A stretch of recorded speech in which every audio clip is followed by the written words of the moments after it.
Oh, hello there. Do you want to know a secret? This isn't a real book. And this isn't a real pipe. But this really is BS with Sack. As I said last time, we'll be reading Chapter 5 today from New Tricks, The Flooded Forest.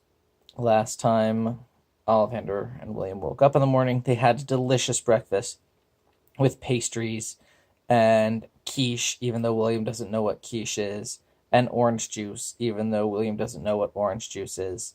And it was all delicious and wonderful. And then they went into Olivander's secret stash of magical items, and they picked out a lot of stuff. William was very sad. They didn't pick out any weapons.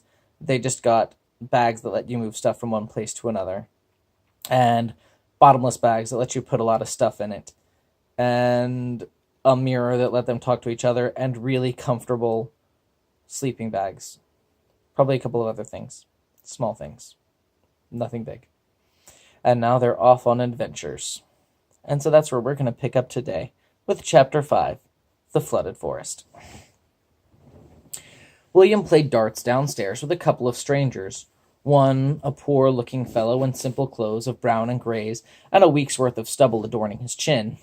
The other looked equally poor, in similar earth-toned clothes, yet somehow managed to own a particularly fine hat of deep, rich blues, a crisp point, and a rather large shimmering feather, vibrant in color and ornate in design, jutting outward from a ribbon of bold purple. It rather reminded him of an arrow, drawing his attention to the otherwise unattractive dart player. Whoever he was, William mused he must be someone of consequence. He certainly had a talent for darts. The fancy-pated fellow easily trounced the boy and the other strangers 3 times since Olivander had gone to bid farewell to his wife almost an hour ago. For being in such a hurry, he sure took a long time with his farewells. After another failure at darts, William readied himself to put his feeble arms to the test and drag Olivander out if need be. Fortunately, need did not be.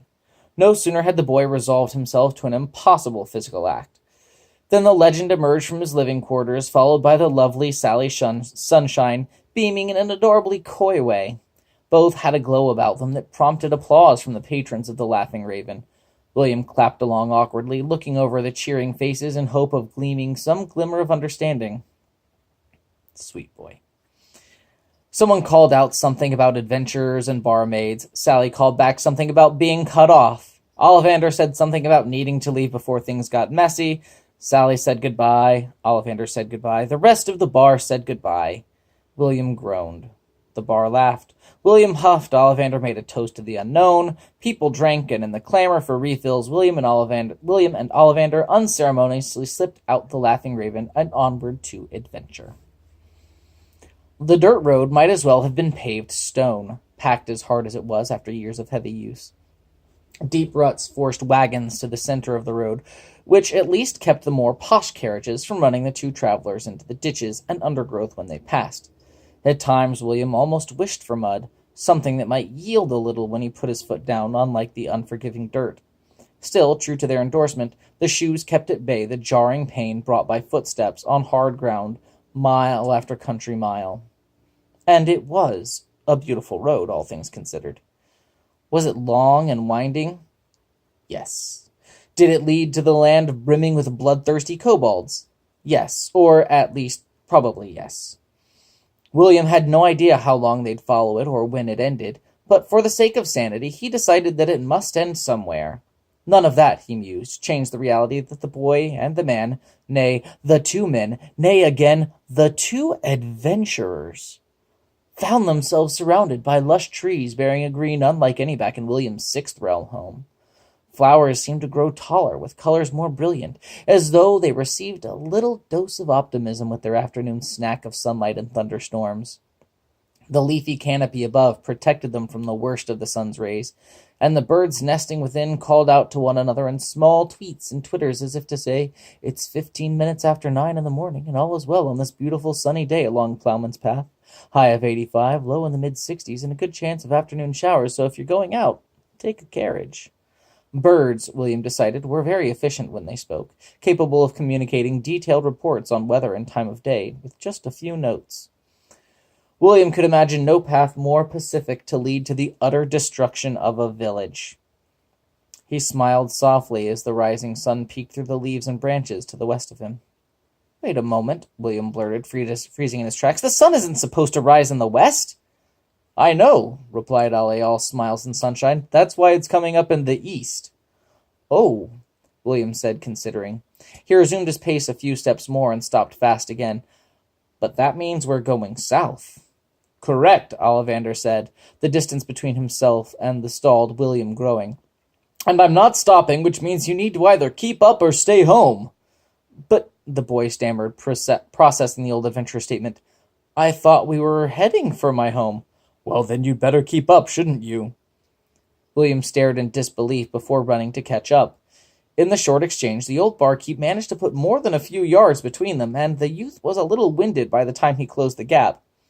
For a second, he longed for the exhaustion-defying madness that pushed him across two realms, but only a second. He could take a little heavy breathing.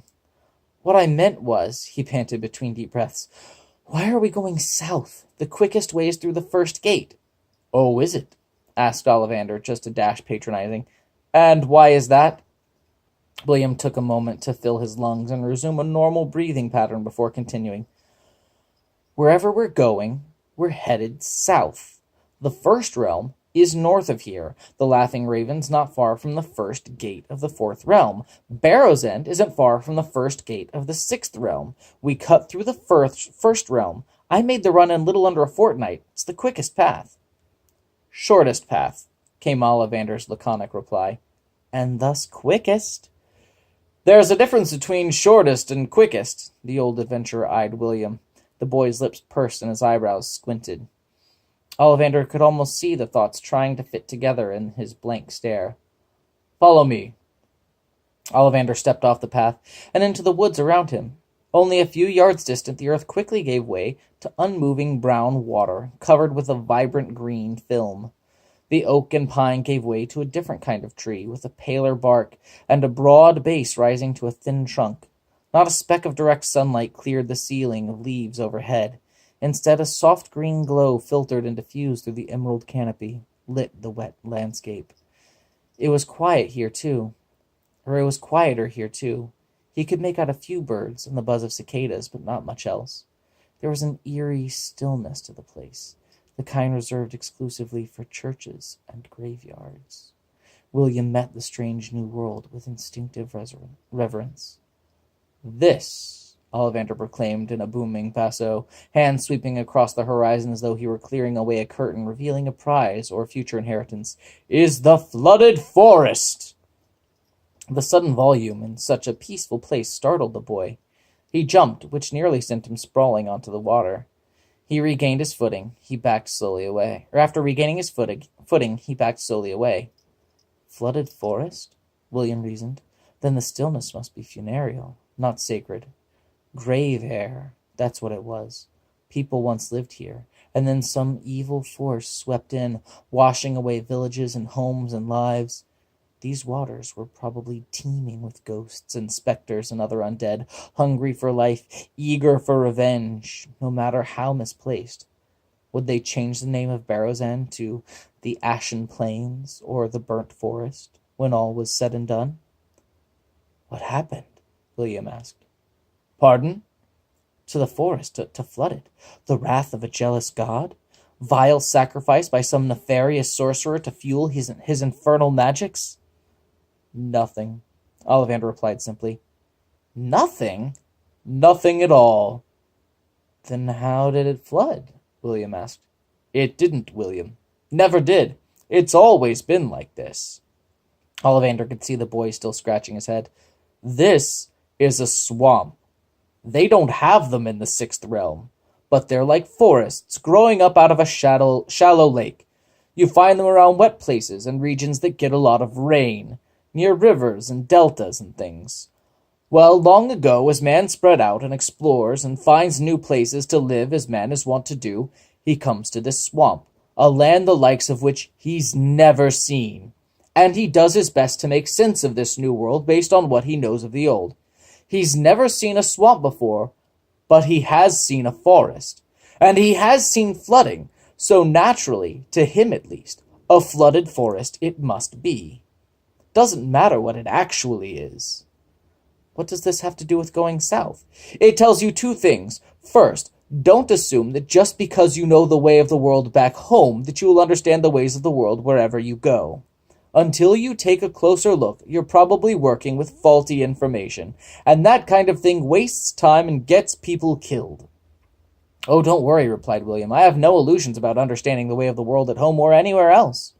Good, said the adventurer. Secondly, how long do you think it would take to cross this swamp? I don't know, William mused. I guess that depends on how far across it is. And how deep. Most places the water's only a few feet, but the mud can be waist high. If you could even walk it, it'd be slow going, and a boat wouldn't be much faster. There isn't much room to paddle, and there aren't any straight ways through. All these twists and turns through the trees without the sun or stars to guide you? That means no speed and no sense of direction. It'd take an awfully long time. I suppose so, William agreed. Do you suppose that a road around it, as opposed to going through it, might be faster? Distance as the crow flies is nice, but we are not crows. We get slowed down by mud, sidetracked by mountains. Shorter does not necessarily mean quicker. So going the opposite direction is quicker? For what we're doing? Yes. You ran through the first realm. That may be shorter, but it's dry, rocky terrain all the way. It took you nearly 2 weeks to reach the Raven. We go south a little, follow Plowman's Path along the World River for a couple of days, catch a boat in Collex Landing, and it's 3 easy days downstream to the 6th realm and a day on horseback to Barrow's End. We'll make it back to your village in half the time and twice as rested. Sounds easy, William smiled. It is. They walked along the road in relative silence, interspersed every couple of miles with a question from William or an anecdote from Ollie. At lunch, Olivander reached into the twin bag and pulled out a couple of delicious sandwiches, warm chunks of turkey piled high with tomatoes and lettuce and cucumber, sliced cheese all the way from the 9th realm, and sauces of sweet reds, spicy yellows, and tangy whites, all packed between warm, toasted slices of fresh rye. There were fruits of every color of the rainbow, each colder, sweeter, and more juicy than the last. Even in the middle of nowhere, William ate better than any meal he'd had at home. Life was good, except for the whole kobolds are about to ravage Barrow's End thing. William looked up from his sandwich, concern dripping from his voice like sauce from his lunch. Olivander? Yes, William, he replied, stretching comfortably in the warm noonday sun, the very picture of peace and relaxation. You don't think we'll be too late, do you? Nah, Olivander said dismissively, waving his hand as though batting away a fly. But between the trip to the Raven and back, it's going to take nearly 3 weeks. William clearly didn't share Olivander's simple confidence. Time doesn't matter, Ollie replied. In my experience, the heroes always arrive just in time to save the village. We could be gone a year and those kobolds won't start lighting torches until we're a couple miles off. Really? William asked, wanting to believe Olivander far more than he actually did. Of course, Olivander laughed, a sort of booming bark. I've seen it hundreds of times. I've seen whole armies move across continents and oceans, plains and mountains, by horse, by boat, by caravan, even by dragon, and they still didn't attack until just before, hell, sometimes even after a couple of guys finished making the same journey on foot. Why? William asked. Why? Olivander repeated. Who knows why? Drama, fair play, doesn't matter. The point is, the gods see to it that the good guy always arrives in the nick of time so that justice can be meted out. Heroes win, bad guys lose. It's a fact of the world. And you're sure about this? Of course I'm sure, Ollie said smoothly, not a trace of concern within 5 feet of him. Don't you ever listen to campfire tales? What about the village that always gets burned to cinders at the beginning to show that the villain means business? Well, yes, but you never hear about survivors from that village, except maybe a messenger or something who... Olivander's voice trailed off. Who tells the world about how serious the villain is. Me. Couldn't be. That messenger usually dies. William cast his hero a weary stare. You're not helping, Olivander. Look, if I'm going there, and I'm the hero, then rest assured that we won't be late. William decided not to argue the point any longer. Debating hypotheticals against anyone who believed firmly in destiny and predestination, and all that other stuff, never did any good anyway. The two finished eating in silence. When both were done, they packed their things without speaking and continued on down the long road to Calyx Landing. As the sun sank in the sky and kissed the horizon, they stopped for the night and set up camp, unpacking the bag and unbinding their bedrolls. Olivander brushed away debris in the small clearing beside the road and began to work on a fire pit. William, Ollie asked cordially as could be, I don't suppose you could gather up some firewood while I set up this pit, can you? Help us keep warm tonight? Sure, answered William, beaming. He was on the first adventure of his life, traveling with none other than the Olivander the Great himself, slayer of dragons, liberator of cities, earl of someplace or other. And he was helping. If this is what it's like to be an adventurer, he sighed, smiling, I'll strap that sword on right now. Soon enough, Olivander replied, but first, firewood. By the time you get back, I should be done with the pit, and Sally should have our dinner ready for us. He watched as William gathered a collection of small sticks and twigs, piling them nearby as he worked.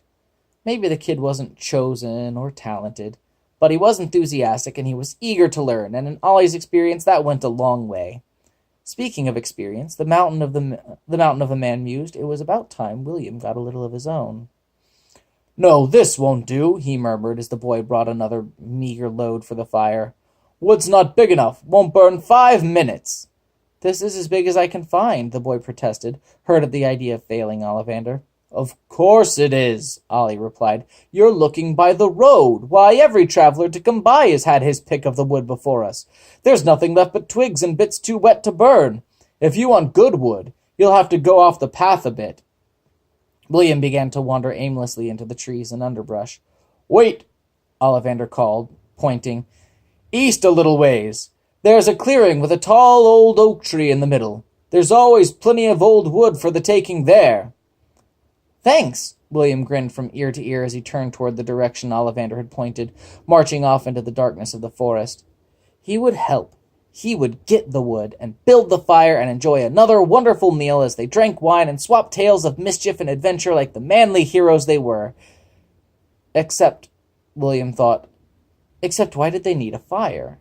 It was summer, and they had the fancy sleeping bags. They wouldn't need to stay warm, and Sally would do the cooking back at the Laughing Raven, so it wasn't needed for food. Maybe it's for light, William said to no one in particular. Scare away the wolves or something? He froze.